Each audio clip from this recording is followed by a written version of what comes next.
Thank you very much, my brother, the Speaker of the National Assembly, Your Excellency, the President of the Republic of Kenya, Dr. William Ruto. I've already recognized the Speaker, the Honorable Chief Justices from the various jurisdictions present here this morning, the Deputy Chief Justice, Cabinet Secretary, and the Attorney General, all the judges from various jurisdictions present, Your Excellencies, judges, very distinguished ladies and gentlemen, good morning.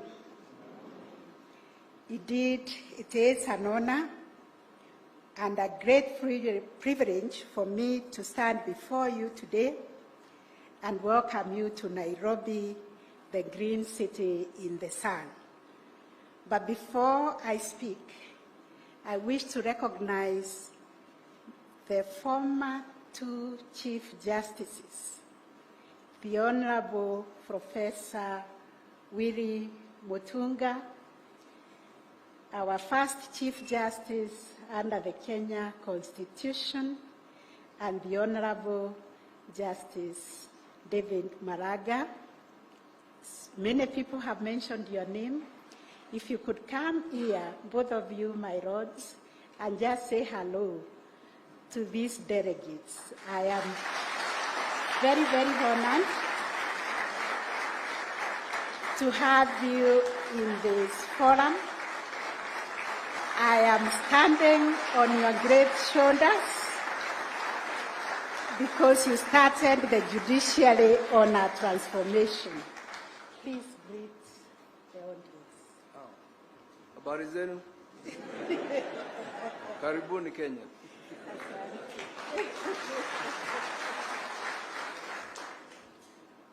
Your Excellency, the President of the Republic of Kenya, the Chief Justices here present, and all the dignitaries, ladies and gentlemen, good morning. It's a great pleasure to be with you here.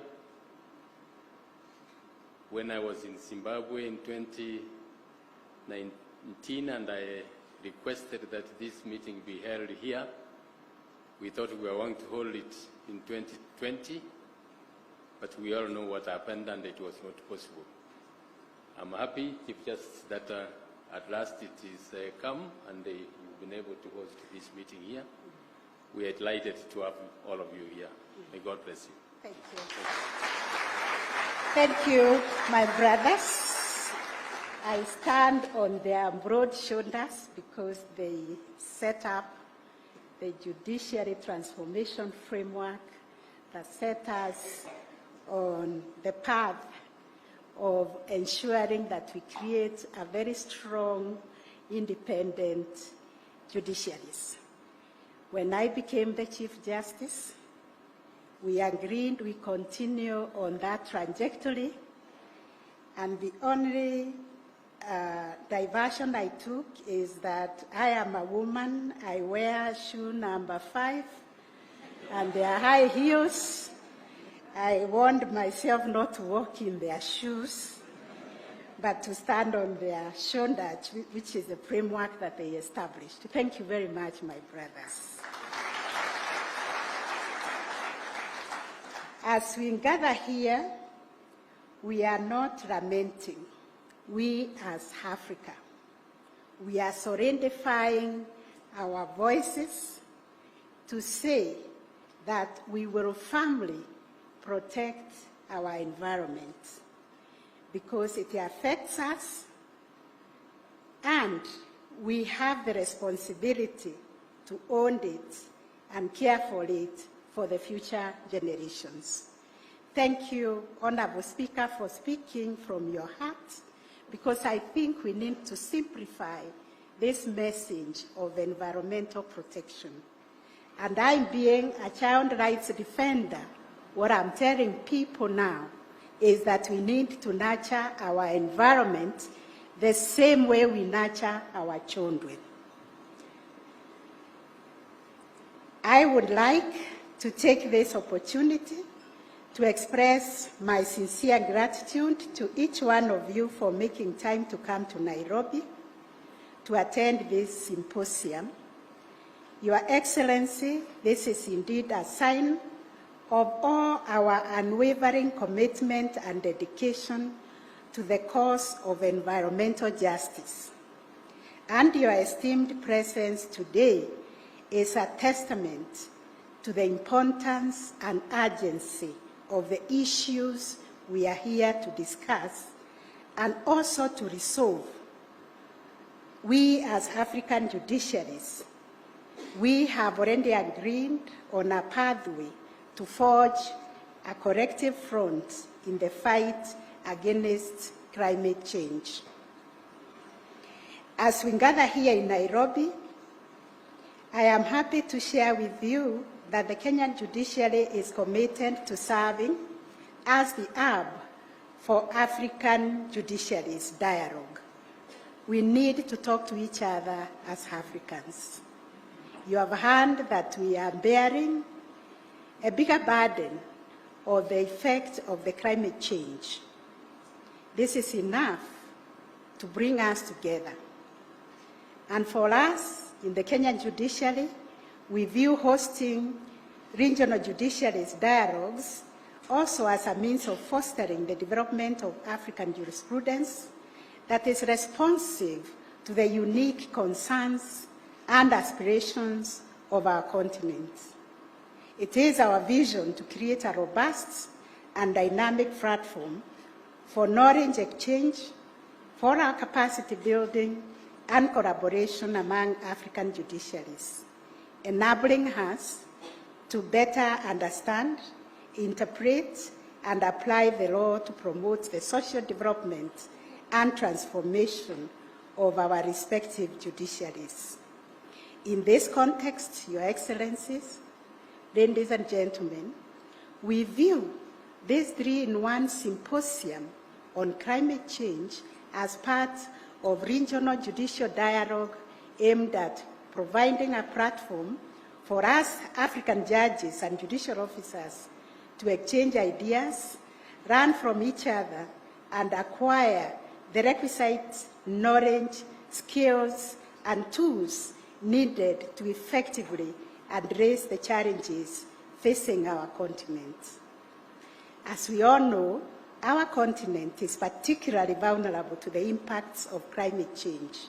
Our people, our economies, and our natural resources are all at risk as we grapple with the devastating consequences of rising temperatures, erratic weather patterns, and loss of biodiversity.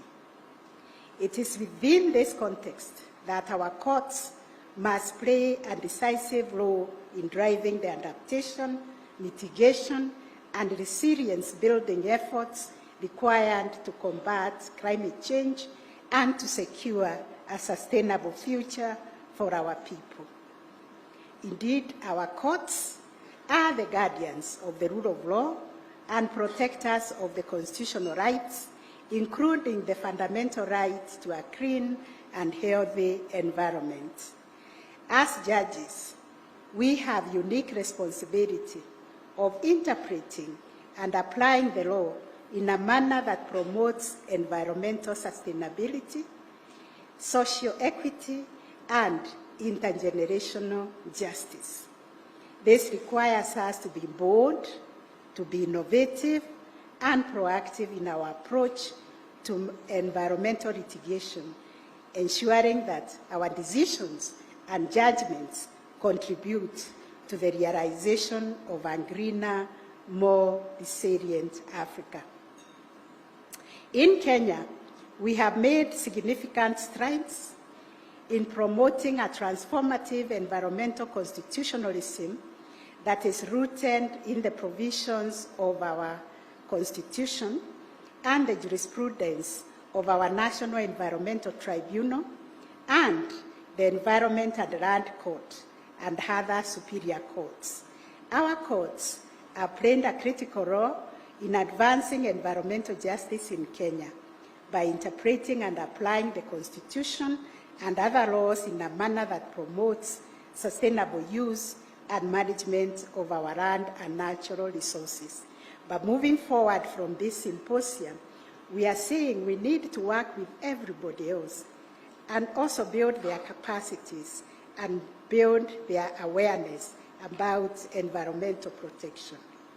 And as we look to the future, it is imperative that our judiciaries in Africa will continue to play a proactive role in the fight against climate change and building successes and lessons learned from our experiences thus far.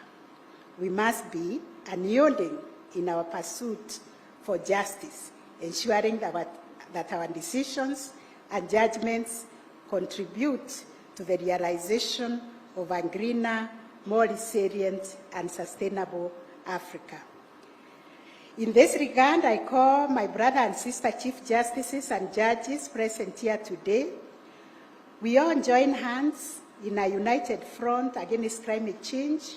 We leverage on our collective wisdom, expertise, and our power of convening others to develop a jurisprudence that is uniquely African and responsive to our shared concerns. Let us collaborate, let us learn from one another, and share our experiences as we work together to build a brighter, more sustainable future for our continent and our people. Your Excellency, ladies and gentlemen, as I conclude, allow me to reiterate that as guardians of the rule of law and the protectors of the constitutional rights of our people, we have a unique responsibility to ensure that our decisions and judgments contribute to greener, resilient, and sustainable Africa. Let us seize this moment to reaffirm our commitment to the cause of environmental justice and to pledge our unwavering support to all the efforts that have been put together by our respective judiciaries in combating climate change. Together we can make a difference, and together we can build a brighter, more sustainable future for our continent and our people.